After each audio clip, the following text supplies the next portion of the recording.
los siglos. Muy bien, ahora sí está ahí, ¿ya? Vamos a saludar ahora sí a los hermanos de YouTube, de las diferentes redes sociales, a los hermanos del Facebook, de los grupos de Facebook, de esos más de 60 grupos de Facebook en los cuales estamos como Denis Patricia Viveros, Pastor Roque Celorio, Ministerio Iglesia Pescadores de Reino. Que Dios me los bendiga a todos, a sus administradores, los que reciben las prédicas, a los hermanos de YouTube también, a los que se han suscrito ahí, que Dios los bendiga, a esos más de 40 suscriptores que tenemos. Somos pocos, pero a la distancia somos muchos. Y también a los hermanos de WhatsApp, de esos más de 270 grupos de WhatsApp, que son más o menos 70.000 personas, 70.000 almas, es un aproximado, que reciben cada 8 días la palabra de Dios. ¿Acaso no estamos haciendo como ministerio la obra de Dios? Estamos haciendo la obra de Dios, de llevar la palabra de Dios a los perdidos de la tierra. Amén, a los perdidos de la tierra. Muy bien, ¿cuántos van a recibir palabra de Dios? A ver, ¿cuántos van a recibir palabra de Dios? Digan amén, porque van a pensar que estoy solo aquí con los ángeles. Pero aquí también está el Espíritu de Dios y están los hermanos que nos acompañan en esta hora, en esta reunión. Amén. Y también la vecindad. Oramos por la vecindad para que Dios haga la obra en ellos y les conceda las peticiones de su corazón y que se vengan a Dios, que se vuelvan a Dios. Amén. De todo corazón. Mis hermanos, hoy, para los que titulan los mensajes y las prédicas que damos aquí en este lugar, en la Iglesia de Pescadores del Reino, hoy Dios nos va a enseñar y nos va a hablar sobre la escasez. Escuche bien. ¿De qué nos va a hablar Dios? De la escasez. Es un mensaje propicio para muchos, porque ahora que ya pasaron las fiestas decembrinas, ahora muchos están en escasez. Ahora muchos que de pronto se gastaron toda su platica en farra, quizás en diciembre, hoy en día ya están hasta pidiendo prestado. ¿Por qué razón? Porque muchos dicen comamos y veamos que mañana morimos, pero ahorita que no nos morimos y seguimos viviendo, y entonces vivimos ¿en qué? En escasez. Y Dios no quiere que usted viva en escasez, amén, a no ser que sea el propósito de Dios para con su vida. Por eso vamos a conocer hoy los cuatro cosas que usted debe saber sobre la escasez, pero no sin antes, mis hermanos, darles esta introducción. Hoy vamos a hablar sobre la escasez como balanza justa de nuestras propias decisiones ante Dios. Escuche bien, la escasez como balanza justa de nuestras propias decisiones ante Dios. O sea que si yo estoy en escasez, es porque yo quiero estar en escasez, porque yo también puedo estar en abundancia. Si yo me pego en la mano de Dios, yo voy a vivir en abundancia, voy a tener una vida abundante, voy a tener paz en el corazón, que es lo que necesita el ser humano. ¿Qué es lo que necesitamos en este tiempo? Paz, para con tanta zozobra, para con tanta escasez, pobreza, miseria, ruina, que la pobreza no es sino una maldición de las tinieblas. Y Dios no quiere que estemos en pobreza, ni en escasez, ni en miseria, ni que vivamos pidiendo prestado. No, Señor, dice el Señor, antes tú prestarás y no pedirás prestado, porque el Señor te va a poner por cabeza y no por cola, si le crees a Dios. El problema es que muchos no le creemos a Dios. Son muchas las razones, iglesia, por las cuales millones de personas en nuestra sociedad viven en escasez y necesidad, gracias al sistema corrupto que los dirige. Llámese gobierno, llámese iglesia, llámese sociedad o familia.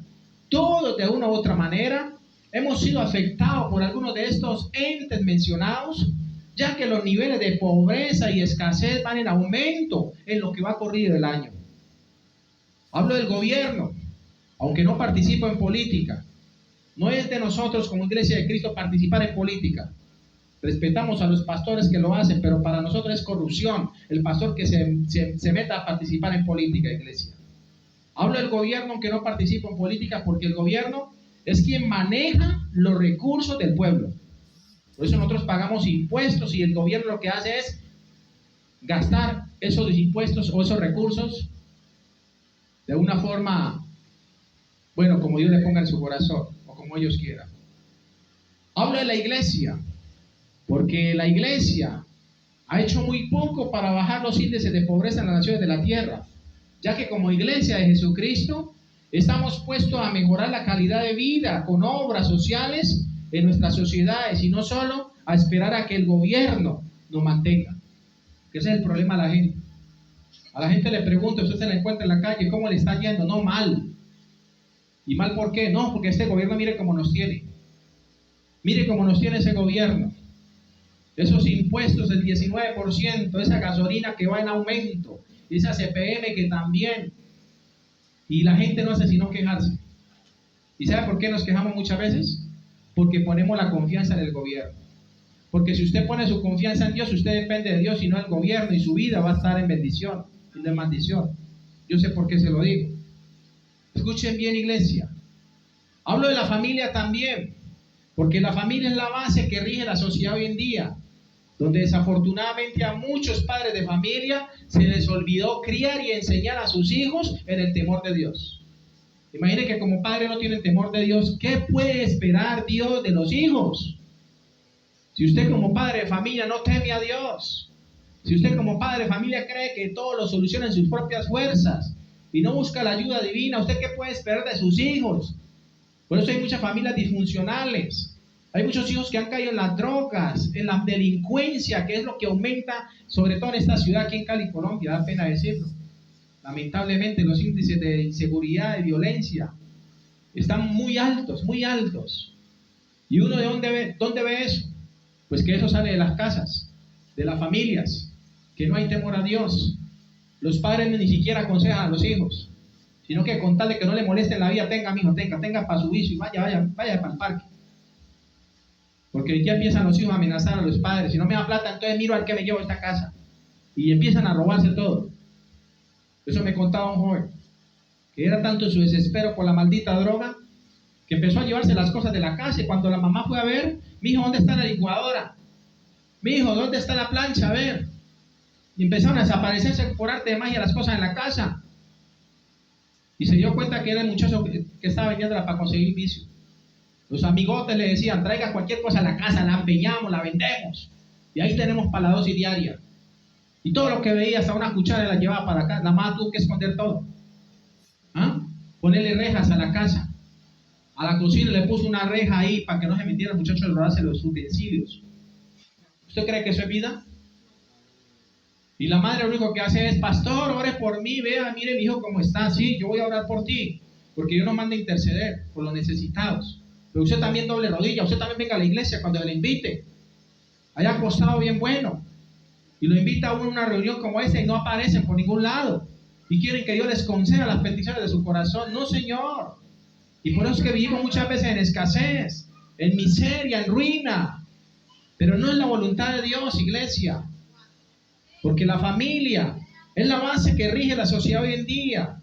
Donde, como le decía, desafortunadamente muchos padres de familia se les olvidó criar a sus hijos en el temor a Dios. A muchos se les ha olvidado. No quieren acercarse a Dios. Y después están clamando, mira a mi hijo en la delincuencia, mira a mi hijo en las pandillas, no sé qué hacer. Empiezan ahí sí a doblar rodilla. Cuando Dios les hace el llamado, no quieren aceptar el llamado de Dios. La escasez como balanza justa de nuestras propias decisiones ante Dios es la enseñanza que Dios ha venido a traer hoy, tanto a padres como a hijos. La escasez, según enseña el diccionario enciclopédico, es la pobreza o falta de lo necesario para subsistir. ¿Qué es la escasez? La pobreza y falta de lo necesario para subsistir. Ahora escúcheme bien. Hay muchos lugares que carecen de falta de recursos esenciales como el agua, la electricidad, el techo, los alimentos, que se consideran fundamentales para satisfacer la supervivencia de la sociedad humana. En conclusión con este primer punto, es que la escasez viene a ser la pobreza en la que viven muchos por la falta de lo necesario para subsistir. Ahora, ¿qué enseña la Biblia después de esta introducción? Vamos al Evangelio. Evangelio según San Juan, capítulo 21, iglesia. Cuando estén ahí me dicen amén y vamos a orar por estas palabras. ¿Qué nos enseña la Biblia sobre la escasez, sobre la necesidad que muchos tenemos hoy en día y que por ignorancia no buscamos de Dios? San Juan capítulo 21. Son 4 evangelios, el último de los 4 evangelios. Y la última página de ese evangelio, que es San Juan capítulo 4. Dice la palabra en San Juan capítulo 21, capítulo 21. El libro de San Juan tiene 21 capítulos. Y en ese último capítulo, si usted lee conmigo el versículo del 12 en adelante, encontramos una necesidad, una falta de escasez que tenían esos discípulos del Señor. Vamos a orar primero por la palabra. Soberano Dios, te bendigo en esta hora. Te doy gracias, Señor, porque hoy tú nos vas a corregir. Como siempre, Señor, habla nuestra mente, habla nuestro corazón, quita la dureza de nuestros pensamientos. Señor, llévate de nosotros ese corazón duro de piedra, Señor, que no te deja entrar. Hoy te pido, Señor, por luz y revelación. Hoy te pido que le enseñes a los que están aquí a la distancia, Señor, sobre la escasez. ¿Por qué están viviendo la escasez muchos?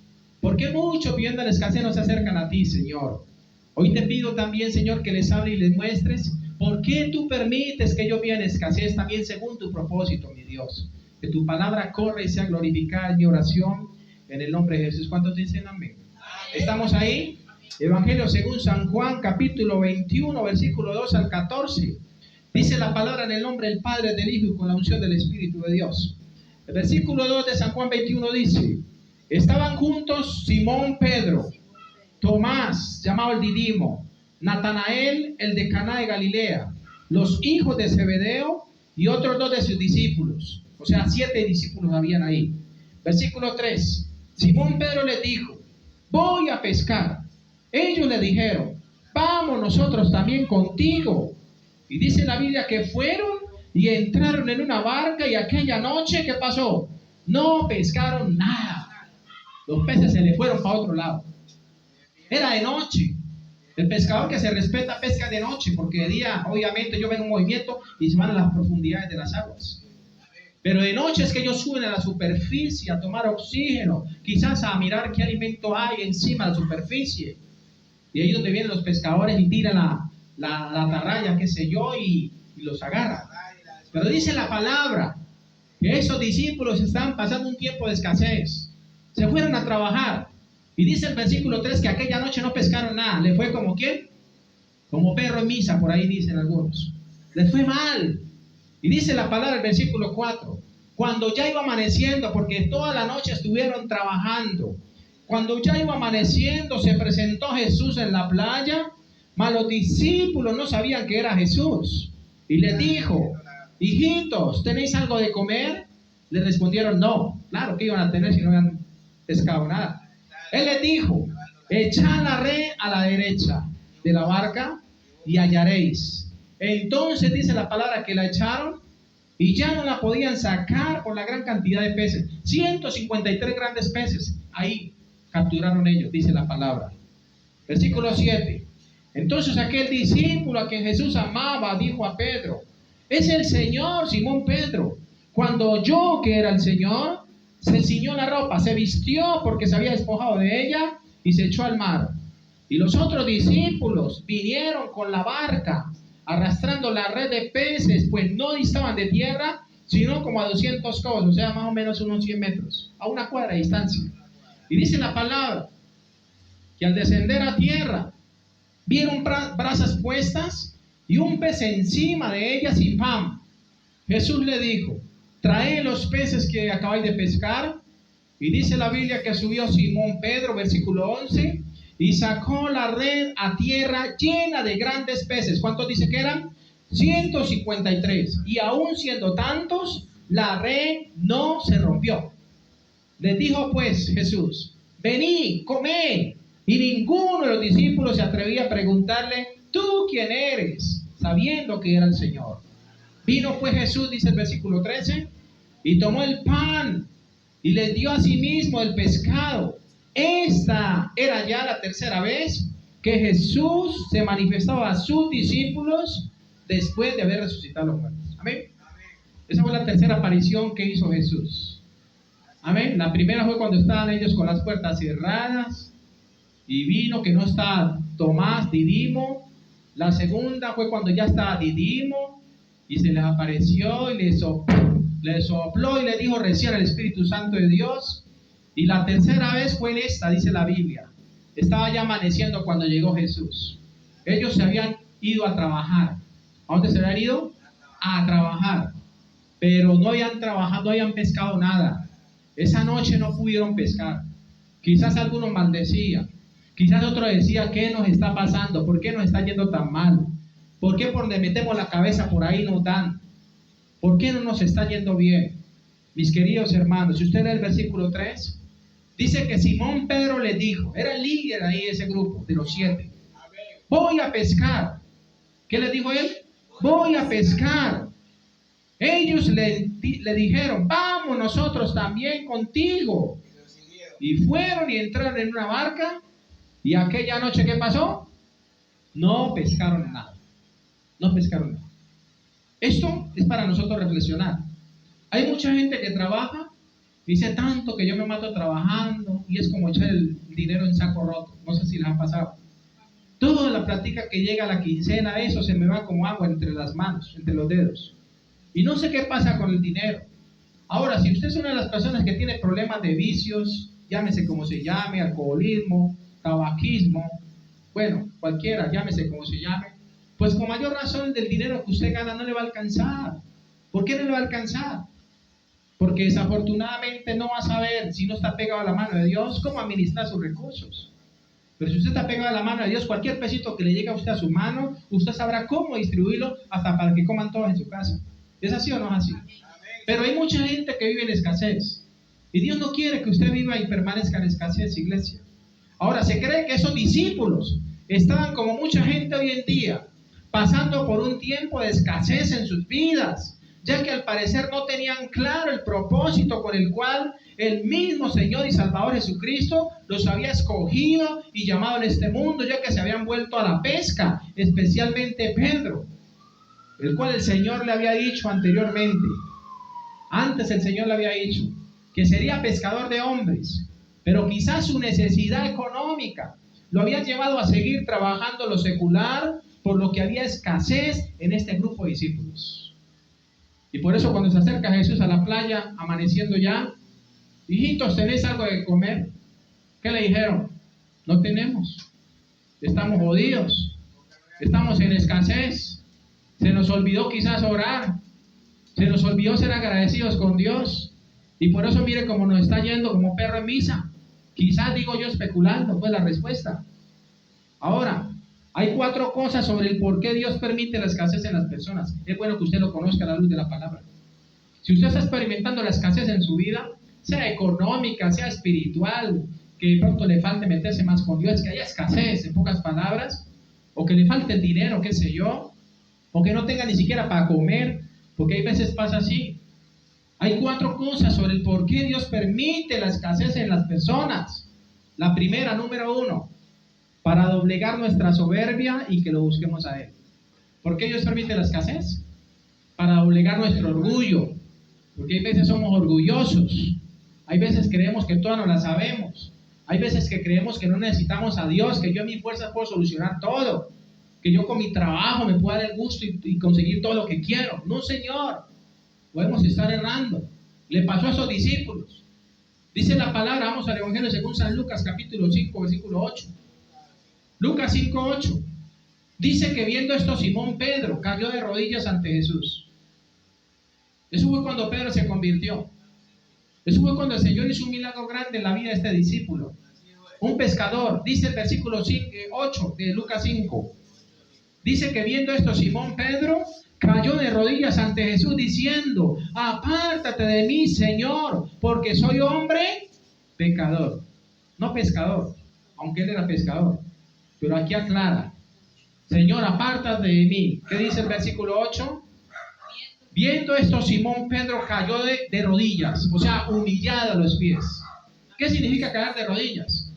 Humillarse ante el Señor. Y dice la palabra: apártate de mí, Señor, porque soy hombre, ¿qué? Pescador, no, pecador. Amén. No le ponga la S ahí al lado, no, Señor, pecador. Este hombre reconoció que el pecado lo había separado de Dios.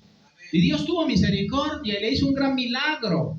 Y este hombre pudo ver la mano de Dios en su vida. Ese fue el primer milagro de pesca. El segundo fue con el cual iniciamos en Juan 21. Ese fue el segundo milagro, donde el Señor confrontó y hizo el mismo milagro para recordarle a ellos que Él era Jesús, el sustentador. Amén. El versículo 9 dice: porque por la pesca que habían hecho, el temor se había apoderado de él y de todos los que estaban con él. Versículo 10. Y asimismo de Jacobo y Juan, hijos de Zebedeo, que eran compañeros de Simón. Pero Jesús dijo a Simón: no temas, desde ahora serás pescador de hombres. El versículo 11 dice: y cuando trajeron a tierra las barcas, dejándolo todo, le siguieron a Jesús. Eso dice la palabra. O sea que Jesús tuvo que luchar con la desobediencia y falta de entendimiento de sus discípulos, ya que el propósito con ellos sirvieran como pescadores de almas y no de peces. Aquí el Señor le dijo: desde ahora serás pescador de hombres. Por eso nosotros como iglesia llamamos pescadores del reino aquí en Cali, Colombia, para la gloria de Dios. Amén. Denle un aplauso a Cristo Jesús por la iglesia Pescadores del Reino. Gloria a Dios, iglesia. Ahora, aquí vemos, iglesia, que estos discípulos fueron confrontados. ¿Y dónde fueron confrontados? Diga, en el trabajo. En esa noche tampoco habían pescado nada. Y el Señor les dijo: echen la red a la derecha y hallaréis. La estaban echando quizás a la izquierda. Y los peces, nomás veían que había echado la red a la izquierda. No, Señor, nos vamos de aquí. Y no caían en la red. Pero cuando escucharon hasta los peces la oración de Jesús, que dijo: echad la red a la derecha de la barca y hallaréis, en ese momento los peces fueron hasta más obedientes que ellos.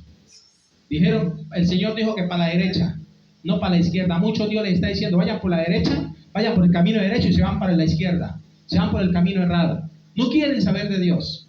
Pero este hombre fue obediente. Y dice la Biblia que cuando halló esa cantidad de peces, se sorprendió tanto que cayó de rodillas ante Jesús. Apártate de mí, Señor, soy hombre pecador. Y ahí dice la Biblia, se convirtió Pedro. Ahí fue cuando él se convirtió. Amén. Ahora, escúchenme bien, iglesia. En Amós capítulo 4, versículo 6, profeta Amós, dice la palabra: os hice estar a diente limpio en todas vuestras ciudades. ¿Qué significa estar a diente limpio? A ver, ¿qué significa estar a diente limpio? Yo le voy a hacer esta pregunta: ¿cuántos se cepillaron hoy por la mañana? Muchos se cepillaron, ¿cierto? ¿Usted se imagina no comer nada en todo el día hasta esta hora? Eso es estar a diente limpio. Eso es estar a diente limpio. Que usted no hubiera comido nada, ni siquiera el café, ni la empanada, ni lo que dieron aquí, nada. Eso es estar a diente limpio. Pues Dios hizo estar a su pueblo así. Se levantaron por la mañana con la boca como una polvera y terminaron con ella como una polvera. No había nada entrado en su boca. Por eso dice Amós 4:6: os hice estar a diente limpio en todas vuestras ciudades, o sea, sin comer, con hambre, y hubo falta de pan en todos vuestros pueblos, mas no volvisteis a mí, dice Jehová. Dios permitió eso para ver si la gente se volvía a Dios. Si usted está viviendo en escasez y está escuchando este mensaje, quizás Dios permite eso en su vida para que usted levante su cabeza y se vuelva a Dios. Para que usted deje su orgullo a un lado, deje su malicia, deje su egoísmo y se vuelva a Dios. Amén. Quizás por eso Dios también permite eso. Ahora, el versículo 8 dice de Amós capítulo 4: y venían de 2 o 3 ciudades a una ciudad para beber agua, y no se saciaban con todo, no os volviste a mí, dice el Señor. O sea, no se volvían a Dios. Dios les traía esta bendición y no se volvían a Dios. Eran duros de corazón. La bendición los echaba a perder, los echaba a apartarse más de Dios. Por eso Salomón le dijo a Dios una vez: Señor, no me des ni riqueza ni pobreza, manténme el pan necesario. ¿Sabe por qué? Porque hay veces la riqueza lo que hacen es apartar a la gente del corazón de Dios. Se pierde. Usted recibe cualquier dinero y se perdió. Se le dañó su corazón. Amós 4:6 al 9. El versículo 9 dice: os herí con viento solano y con oruga.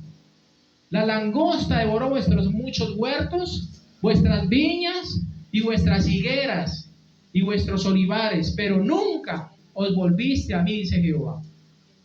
Aún con eso, la gente no se volvió a Dios. La soberbia, escuchen bien esto, iglesia.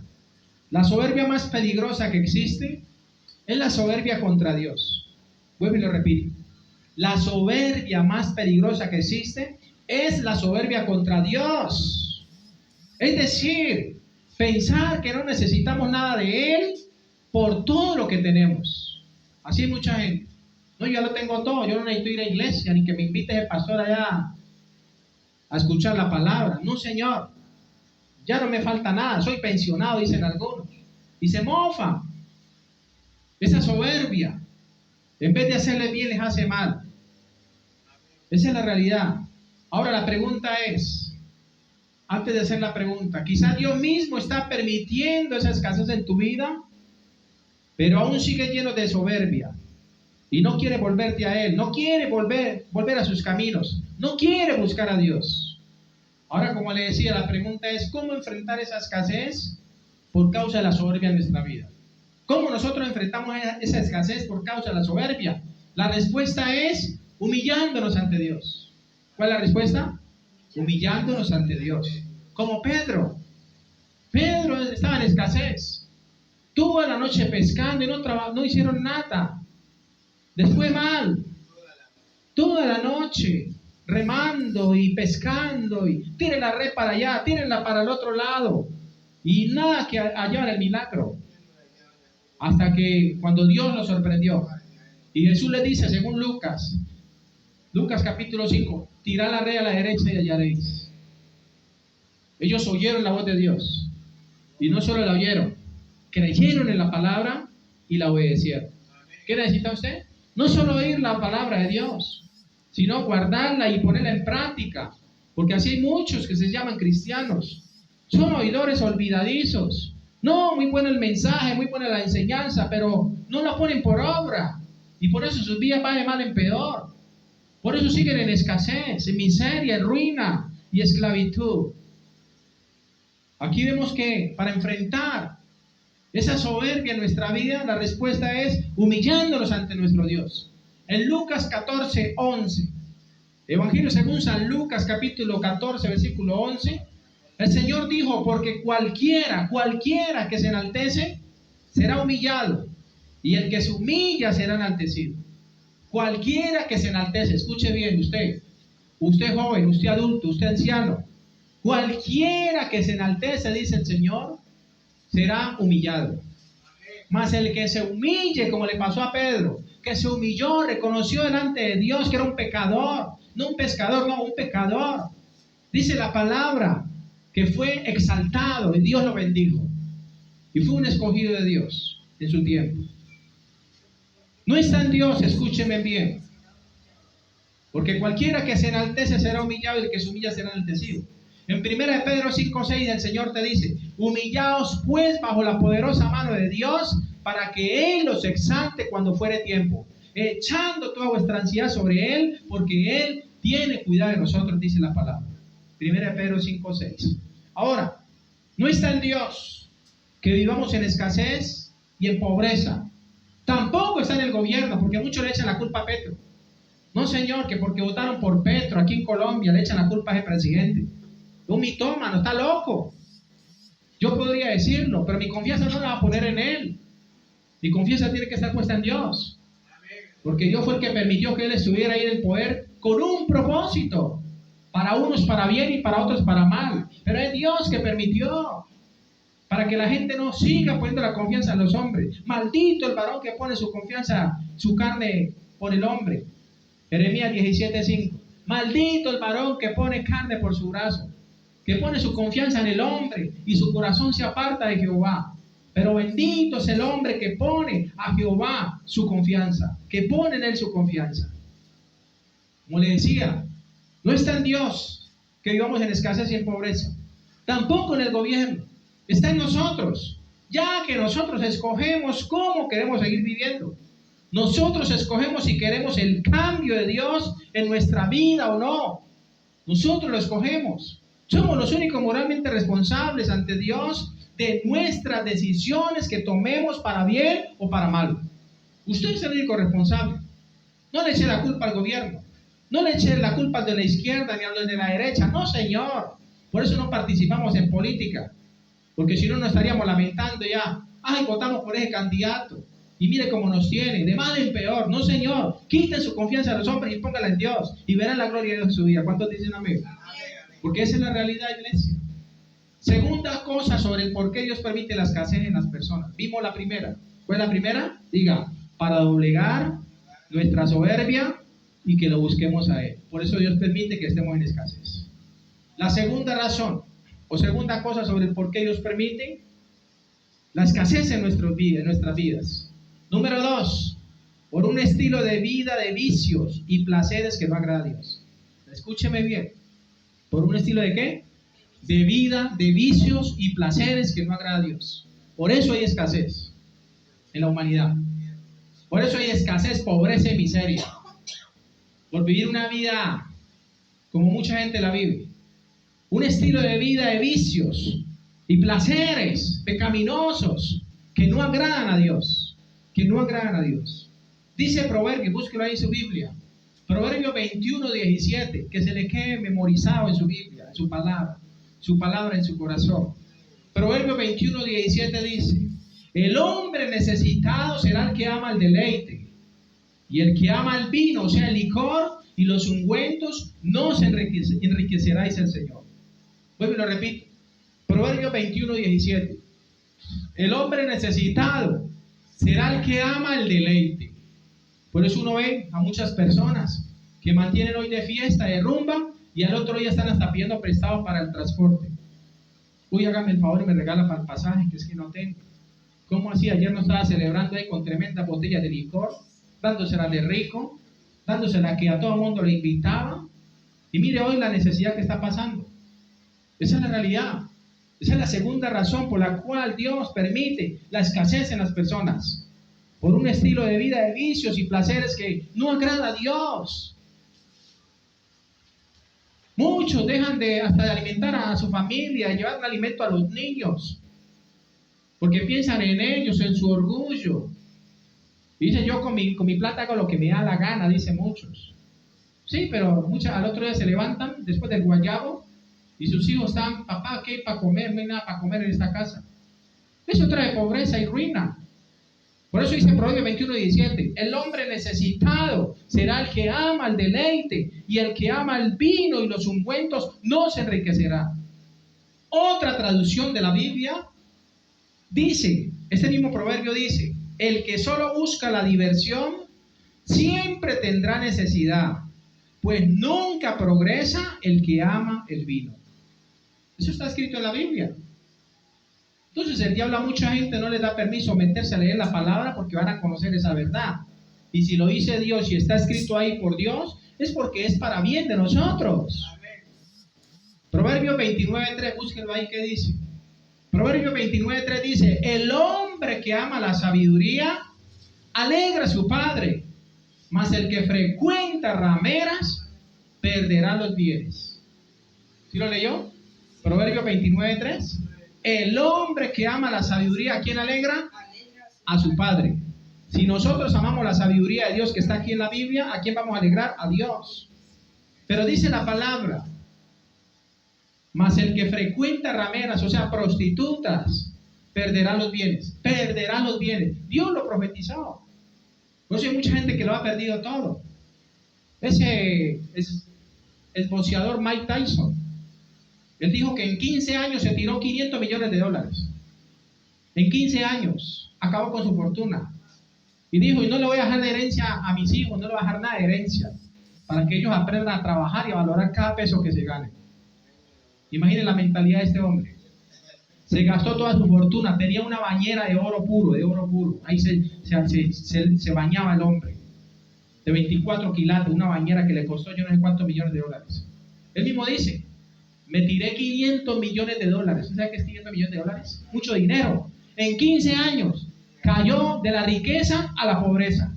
Todo lo que se ganó boxeando se lo tiró. Así es el diablo. A muchos le da, pero se los quita todo. Y después lo dejan en la ruina. Escuchen bien. El hombre que ama la sabiduría alegra a su padre.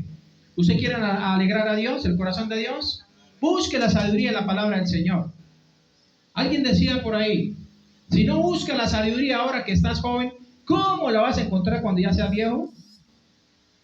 El que frecuenta rameras se refiere a toda persona que vive una vida sexual desordenada, en fornicación y adulterio, y eso trae escasez y ruina a nuestra familia. Cuando entra el adulterio en una familia, no sé si ustedes han visto, es muy poco el tiempo que pasa que esas personas se divorcien, se separen. Famoso le pasa, a muchos famosos les pasa. Por una noche de placer con la que no era su esposa, con el que no era su esposo, se tiraron años de matrimonio y les cayó la ruina, les cayó la escasez, la miseria y todo lo perdieron. Y vaya, consulte usted a muchos divorciados. Eso se lo digo para los que están de pronto esperando a ver, de pronto divorciarse de su pareja. Le aconsejo, no lo hagan. Busquen a Dios, humíllense ante Dios, que Dios puede restaurar cualquier matrimonio. Pero resulta que hay muchos que dicen, por tirarme una canita al aire, me tiré mi matrimonio. Así lo hizo una canción. Así hice muchas canciones. ¿Y sabe por qué? Porque lo que es la fornicación y el adulterio es pecados que no nos dejan progresar, que traen ruina, escasez y miseria a la relación en el hogar. Esa es la realidad. Por eso le digo que el que frecuenta rameras prostitutas, dice que se refiere a personas que viven una vida sexual desordenada, en fornicación y adulterio, y eso trae escasez y ruina a nuestra familia. La consecuencia de nuestros pecados, aunque los hagamos en oculto, siempre nos alcanzará, según la palabra de Dios. Dice la palabra en Números 32-33. Mas si así no lo hacéis, he aquí, dice el Señor, habréis pecado ante Jehová y sabed que vuestro pecado os alcanzará. ¿Qué pasa con el pecado? Nos alcanza. Parece que tuviera patitas. Parece que tuviera patitas, el pecado nos alcanza. Y tarde que temprano todo sale a la luz. Todo se descubre. Todo lo que hagamos en secreto y en oculto, dice la palabra, saldrá a la luz, y en público, dice la palabra. El mismo Señor Jesucristo lo dijo. Todo lo que yo les diga en secreto, publicalo desde las azoteas. Cuéntenlo, predíquenlo, para que todo el mundo sea advertido. Esa es la completa realidad. Y sabed que vuestro pecado os alcanzará. Hay un dicho por ahí que dice que el diablo tapa y tapa hasta que por fin, ¿qué? Destapa. Y el engaño, escúchenme bien, es lo que ha traído muchos problemas a nuestro hogar y familias. Vivimos una vida de engaño, de mentira, de hipocresía. Ahora, ¿cómo enfrentar esa escasez causada por un estilo de vida de vicios que no agrada a Dios? ¿Cuál es la respuesta? El arrepentimiento.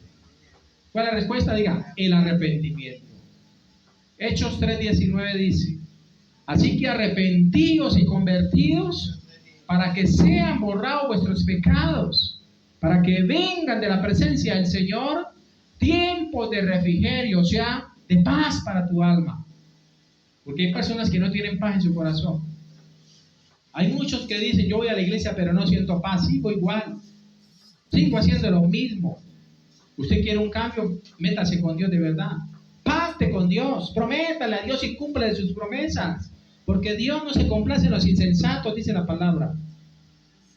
Así que arrepentidos y convertidos. ¿Cuál es, digámoslo, la fórmula para enfrentar la escasez causada por un estilo de vida de vicios que no agrada a Dios? El arrepentimiento. No se les olvide, el arrepentimiento. Así que arrepentidos y convertidos, ¿para qué? Dice, para que sean borrados vuestros pecados, para que vengan de la presencia del Señor tiempos de refrigerio, y Él envíe a Jesucristo que fue antes anunciado. O sea que cuando usted se dobla delante del Señor, se humilla, Dios ve ese corazón, Dios ve esa necesidad, y ¿sabe qué hace? Dios mete mano ahí, y le trae restauración, y le saca a esos bichos, esos demonios que lo están atormentando, lo están llevando a los vicios, a la locura, y les trae libertad. Amén. Tercera, son 4 y finalizo. Tercera cosa sobre el por qué Dios permite la escasez en las personas. La tercera es porque Dios la permite como estrategia para hacernos avanzar hacia algo mejor. ¿Cuál es la tercera? Porque Dios lo permite como estrategia.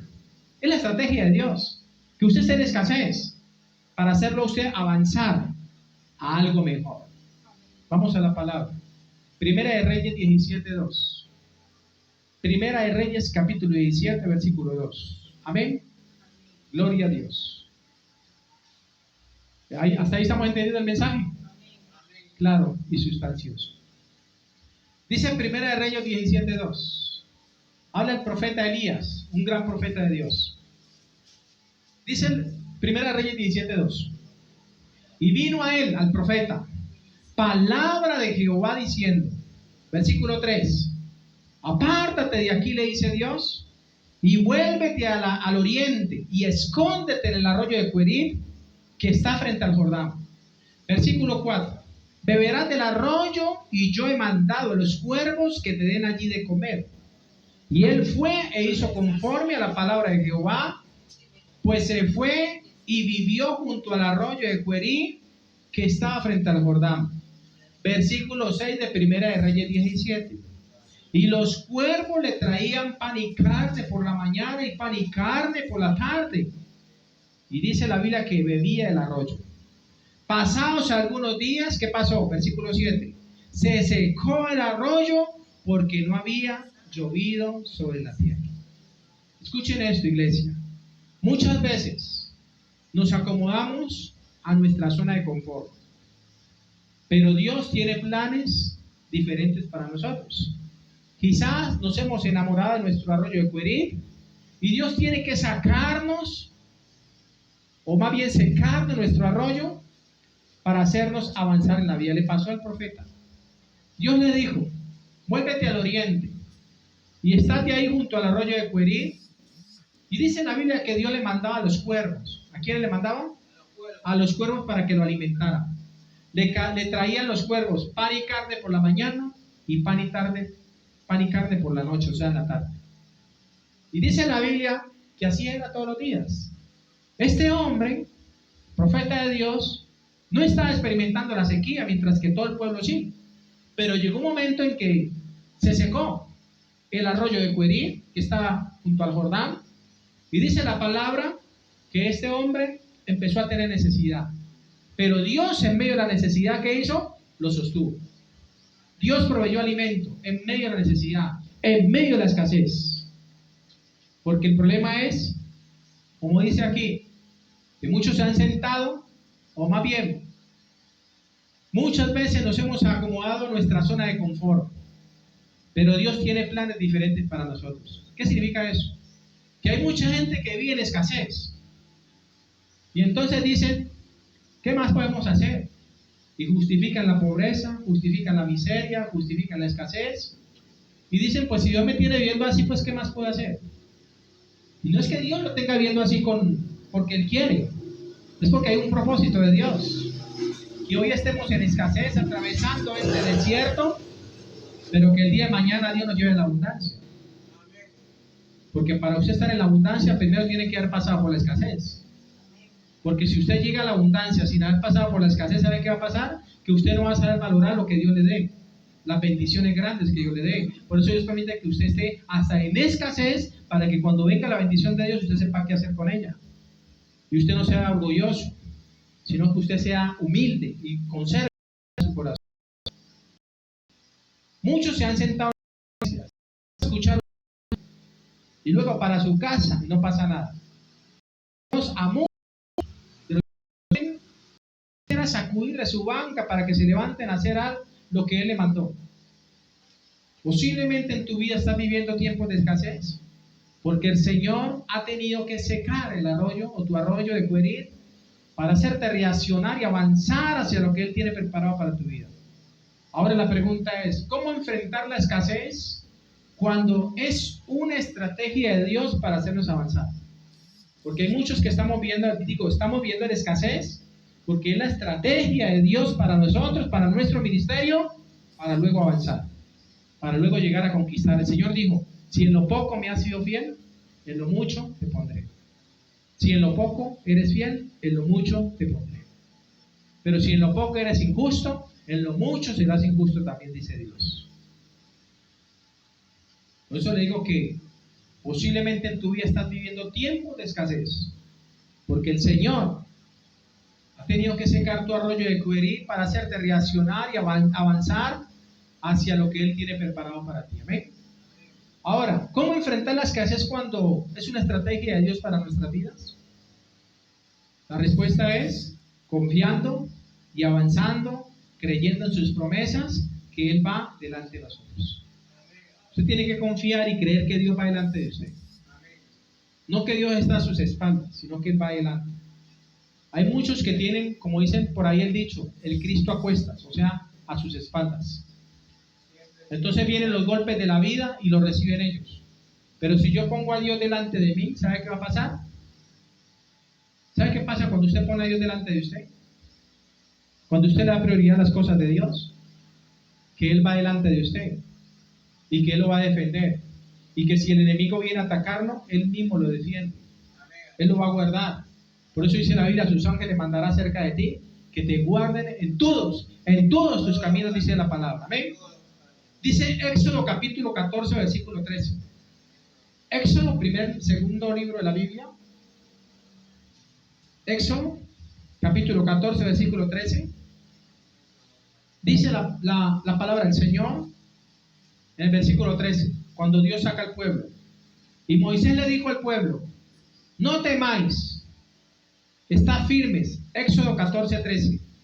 Está firmes y ve la salvación que Jehová hará hoy con vosotros, porque los egipcios que hoy habéis visto, nunca más para siempre los veréis.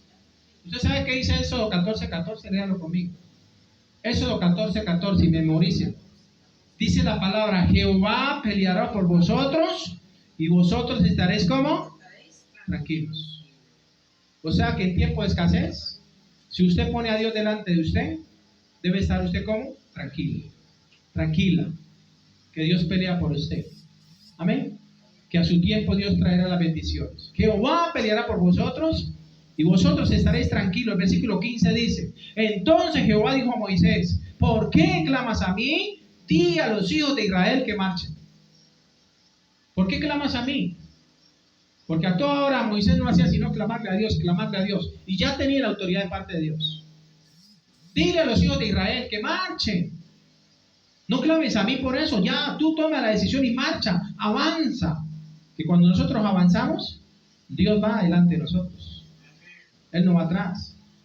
Él nos está diciendo, no clames a mí tan solamente, no. Avanza, marche, dile al pueblo que marche. No es tiempo, iglesia, solo de clamar. Es tiempo de marchar, de avanzar en el propósito de Dios para contigo. Amén. Vamos a finalizar.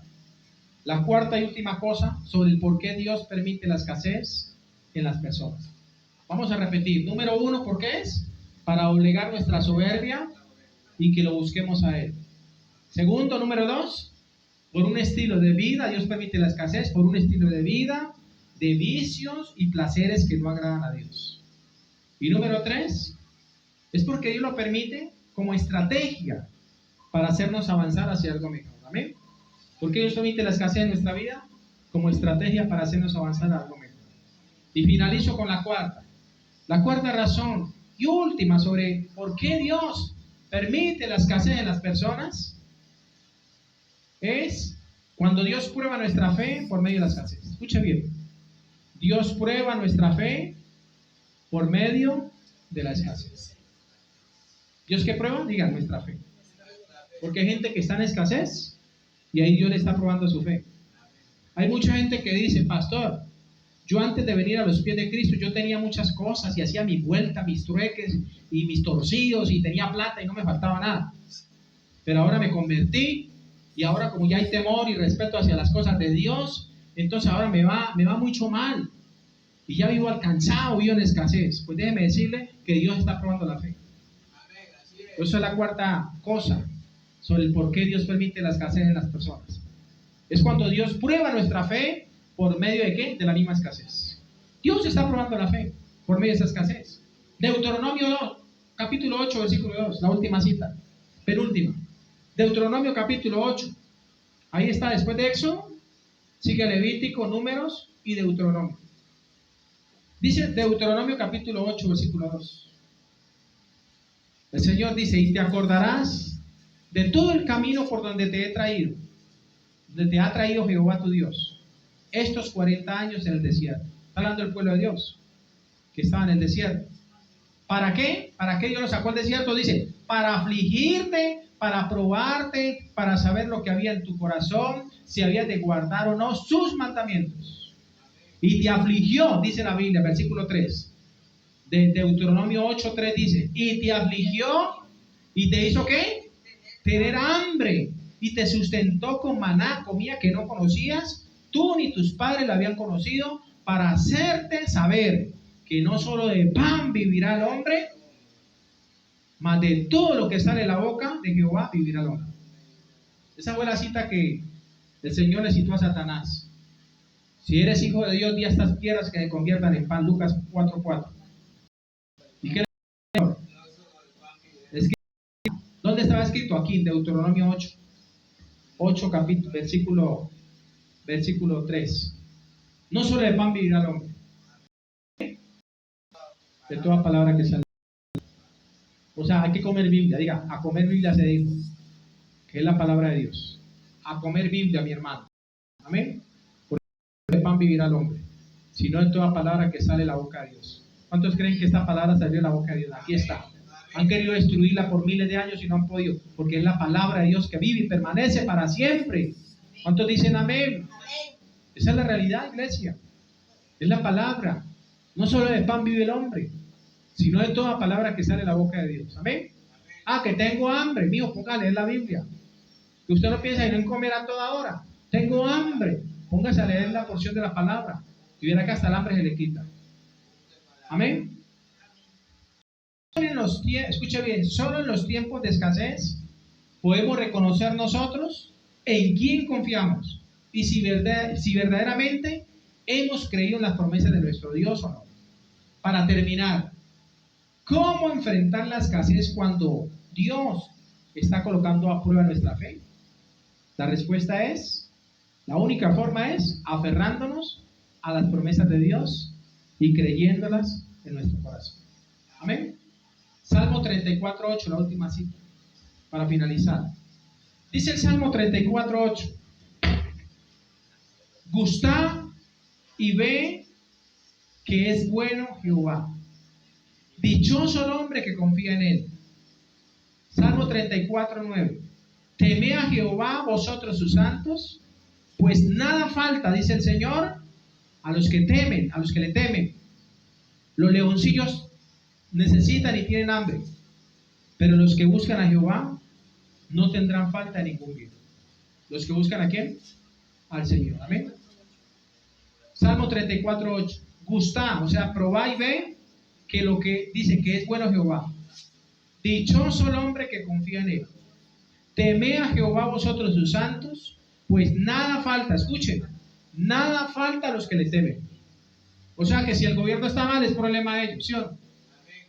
Si los que votaron por el gobierno están quejándose es problema de ellos. Pero si nosotros confiamos en el Señor, ya es problema de Dios con nosotros. Porque dice la palabra, temed a vosotros, pues nada nos falta. Tememos a Dios. Por eso Salmo 23 dice, el Señor es mi pastor y nada me falta. Amén. Pongámonos en pie, vamos a orar. Vamos a darle gracias a Dios. Que Dios te bendiga, iglesia, a la distancia.